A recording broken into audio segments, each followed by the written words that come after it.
says eddy current exam on it. It starts out with question number 1. A change in the eddy currents that have been induced in the specimen. You see that one? Okay. Cause a change in the amount of impedance. You can't just say resistance or just conductor reactance. You gotta say, but if we hit impedance, that covers everything, which affects the current flow and voltage in the coil. The type of interaction, what type of interaction does the secondary magnetic field have with the primary? It opposes it. At one standard depth, eddy currents are 37% compared to the surface. And I'll throw out some questions here as we go along. At 2 standard depths, what is the approximate current density? Yeah, it's a 13.5, and 3 standard depths, it's about what? 5. And at how many standard depths do we consider a specimen to be considered infinitely thick, if it's that thick or thicker?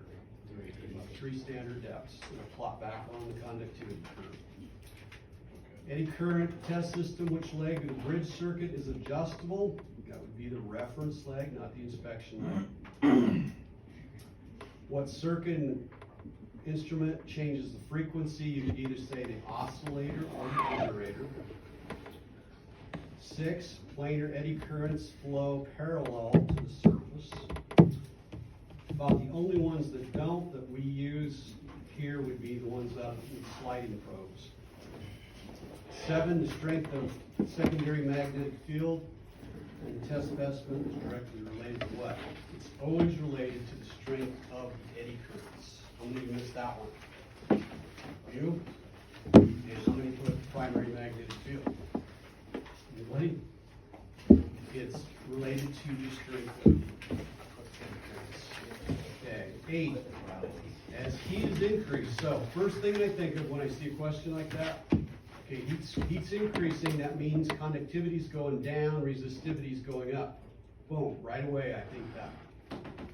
So as increased, the material, the electrical resistance of the material increases. Because you got more thermal oscillations, more thermal backscatter, electron backscatter from increased heat. 9, subsurface discontinuity detection would require a lower frequency. You guys kind of know that from especially lab. There's a few things that hopefully lab they'll clarify. 10, what 2 measurable electrical characteristics make up impedance? That would be inductive reactance and resistance. And what is the equation for that? For impedance? Square root of x of L plus x of R, or R. Square root of x of L squared plus R squared. So the square root of the inductive reactance squared plus the resistance squared, right? Okay. And let's just go from that one. What is the equation for inductive reactance? 2 pi FL. 2 pi FL. 2 pi is constant. F being what? Frequency in hertz. L being what? Microhenries. Self-inductance of the coil in what? What's the units of measurement? Henries. So if I were to give you microhenries, I think there's one on here or one on the next question we'll take a look at. It's a calculation. 11, explain what is meant by balancing the bridge circuit. That is when we adjust the reference leg or reference coil have the same amount of impedance as that of the inspection coil. Plain and simple. 12, how is induced current created? It's created through electromagnetic induction. A magnetic field cuts across the conductor, electrical conductor, and sets up current flow. 13, what's the name of that symbol? First of all, what's the name of it? Theta. Sigma. A little upside down Q. Stands for this for conductivity, right? Okay, 14, because the amount of voltage and amperage change in the coil is small, basically it goes on to say, what do we need to drive the circuit? We need an amplifier. 15 is the currents penetrate deeper in the specimen, they are reduced in strength exponentially. That's why we have 0.37 raised to the power of, that's our exponent, x divided by delta. 16, when using surface probe to measure thickness of non-conductive coating on a conductive substrate, which variable that eddy current testing is sensitive to is the basis for the inspection, lift off. Or you could have said what? Electromagnetic coupling, right, magnetic coupling. 17, all the parameters being equal, increasing the temperature at which the temperature of a non-ferrous material will increase or decrease the depth to which the eddy currents penetrate. It will actually increase the depth to which the eddy currents penetrate because the eddy currents are going to be weaker, they're not going to have a strong secondary magnetic field, and they're not going to oppose the primary as much. The primary is able to get down deeper. Okay, calculate the fill factor. So we've got 0.9 inches and take large over small over large, 0.9 divided by 1 squared should be 0.81. 19 International Copper Standard, 20 on an instrument that contains a power or coil current control, increasing the power. This is going to increase both of them. Increase surface intensity of the eddy currents and increase the depth of penetration. And for those other three, I think 21 through 23 are those conversions. I'm not going to have you guys do any of that on the test. And 24 says, given a coil that has an inductance of 25 microhenries and a resistance of 2.8 ohms and being driven at a frequency of 5 kilohertz, what is the impedance? So the first thing you got to calculate is your what? Inductor reactance, right? It's going to be 2 pi times, and then you take your frequency in hertz, 5,000 times your self-inductance of the coil in henries. So 25 microhenries, 4 zeros placed in front of the 25. So 0.000025. So 6.24 times 5,000 times 0.000025, and you come out with 0.785 ohms of inductor reactance. And we take the square root of 0.785 ohms squared plus what we were given in the problem of 3.8 ohms of resistance squared. Square them, add them, take the square root, and come up with 3.88 ohms of impedance total. Any questions on that one? Or any other questions on the test? Nope. Okay, let's go on to the second one, which let's see here. Yeah, the one that's got eddy current 1 and number 1 as a rule of thumb. Yes. Is there any specific definition of what eddy currents are, or is that just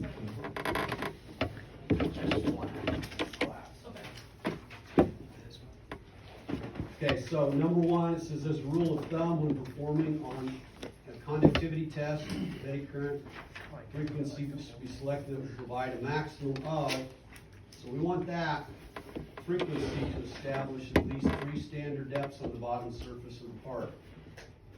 Okay, so that current density would be 5% current density. That's when we're doing a conductivity test. We want them to be, we don't want any minor back surface variation. So that is the answer to the second question. Why is the percentage listed in question 1 desirable? We want weak eddy currents on the back surface so that minor surface variations, like minor thickness changes, don't affect our conductivity reading. 3, what are the letters used to signify current density at a given depth? That would be Jx. J is current density and X is some depth below the surface. Or all of the factors being equal, the primary magnetic field is projected farther into the part from a larger coil. 5, all other factors being equal, heating effects on the surface of a part increase as frequency increases. 6, as the conductivity of non-ferrous materials increases, the inductive reactance of the coil, okay, so our conductivity of non-ferrous, As it increases, it's going down, down, down toward copper. That means the inductive reactance is going down, so it should decrease on the impedance plane diagram.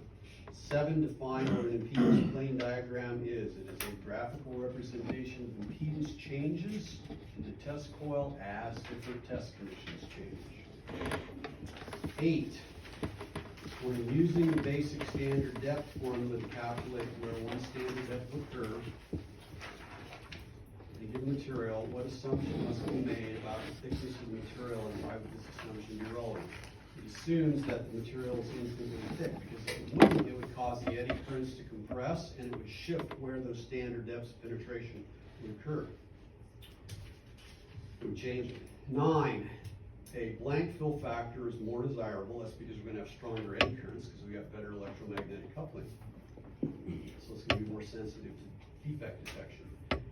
10, when testing non-convective coating on non-ferrous material, as the coating is increased, so we're talking about lift-off basically. Lift-off's going to go up toward air, the air point, said non-ferrous, then our inductive reactance is going to increase. As a rule of thumb, frequencies that establish a minimum of, and this is going to be for a thickness inspection, corrosion, 45% current density on the back surface of the part. Let's back up. 0.8 standard depth of penetration, which would give us what? 45% current density, but I asked for the standard depth of penetration. So not even one whole one. Because if we're at 1, if we got a standard depth of 1 at the bottom surface, what are we going to have for percentage of eddy currents? 37%, right? We want higher than that. We want it to be up to 45, so that's going to take place when the thickness is 0.8 standard depths on the back surface. 12, what is the basic unit of measurement for self-inductance? Henry's. Already did a calculation like that. 13, when expecting a given material, all the factors being equal, as the frequency of the coil is increased, the depth which the material at which 2 standard depths will be shallower, same depth, deeper. It's going to be shallower. When you increase the frequency, your standard depths shift up. Okay, so I was thinking about this part of it, and I think what I want to do is just put a problem instead of going through and looking at this, a problem on the board, or a couple of problems on the board from scratch. So if you got your slide rulers and your calculators, remember there are things, I'm going to let you have your calculators too. So there are things you can check. Some things, not everyone.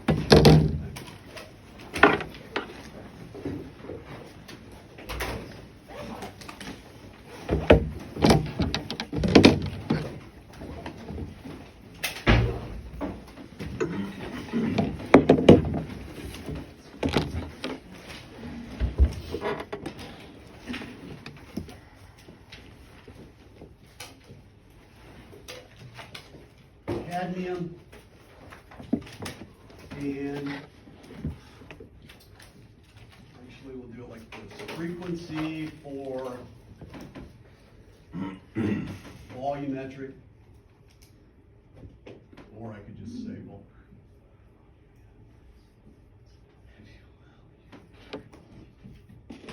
volumetric, which means basically thickness. Inspection. Then I want the frequency, we'll kind of kill several birds with one stone here, for conductivity inspection. And we'll just kind of put this all in one. If I'm doing a thickness inspection, this thing was given out. So we're going to do it like this. Okay, I'm doing a thickness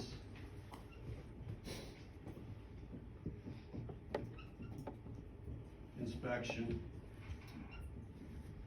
So that frequency, using that frequency, and I got to specify material thickness too. I'll do that up here. Material thickness.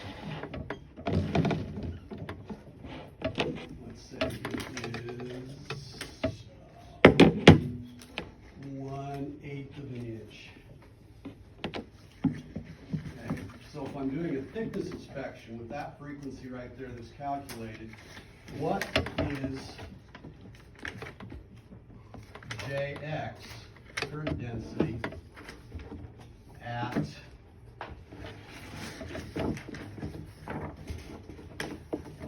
.40 mils